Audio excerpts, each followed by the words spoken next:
bone, creating that wonderful crust and dropping a huge piece of really flavorful butter. I'm going for my trusty cast iron skillet on a nice low heat, nice and easy in the background while I get my butter together. I'm gonna start by taking that butter I took out to soften and just popping that right into the bowl. Break it up a little bit with a whisk. Okay.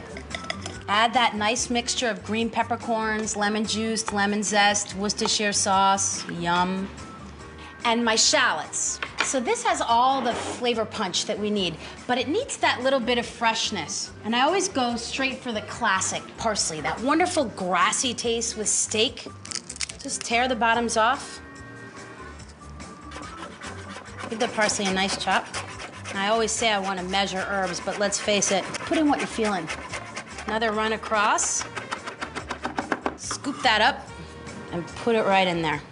Now that I've got the parsley in there, I just want to gingerly fold that in. Now, I like to make a nice log, and the thing about this is you can cut a slice off, keep this butter in the freezer, and then use more of it at a later date. So start with a little layer of plastic wrap, but don't tear it off. Put it nice and flat. Gather that butter up and put it down in a nice heap, leaving some room on the edges. You see how I didn't go quite to the end here?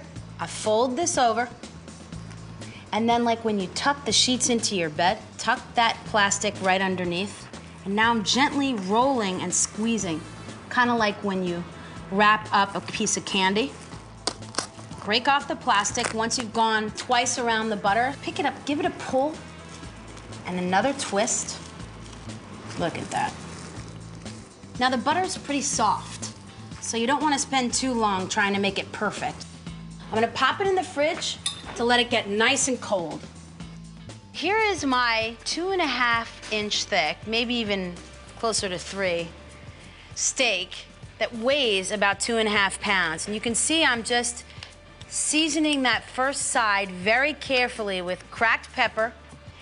And it's very important to season both sides. Here I like to use coarse sea salt to get that extra bit of flavor in there, that extra bit of personality.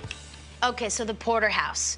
Divided in the middle by a bone that's gonna really conduct heat and create more even cooking internally. I've got the filet side, the tenderloin, lean and mean. And then the strip steak side, which has more of that intramuscular fat or marbling. So it's really the best of both worlds. So here comes that wonderful moment, that leap of faith where we take our steak and just drop it right in the pan. Wow. I like my steak between rare and medium rare, which means I'm looking for an internal temperature of about 130 to 35 degrees when I'm finished. And for a steak this size, that's gonna take about 30 to 35 minutes of cooking. While you're cooking the steak, you're gonna kind of hear it calling your name every once in a while. Go over and check it out, because I think it's time for our first flip. So I've had a little renaissance, because what I used to do was just put the meat down and not touch it or look at it until it developed a great crust, flip it over, do the same thing on the other side, and then just let it go. Now I like to develop that crust a little quicker and flip the meat back and forth, which is just moving the blood or moisture from side to side, kind of like shaking a snow globe, so that all that moisture is going in and around and internally basting the steak as it cooks. Let's have a look at our steak. You can see the meat is starting to kind of come off the bone a little bit. It's been cooking for about 33 minutes. So I'll take it off and just put it right in the middle of this platter. Let's not forget about our butter. Just cut a nice big slice and look at that inside. Does that say flavor or what? And just put it right on top there in the middle.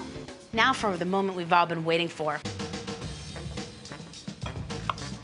So cut myself a few slices of the strip side, a few slices of the filet. Go ahead and just spread a little bit of that butter all over. I'll start with the filet. Wow.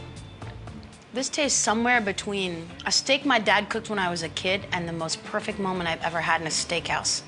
When I managed to bring restaurant and home together in one bite, that's pretty exciting to me. And then for the strip steak side,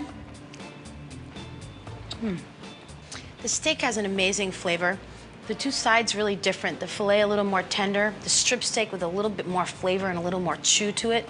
But the best part is when you get a little bit of that butter and all those flavors mixing with the natural flavors of the beef, to die for.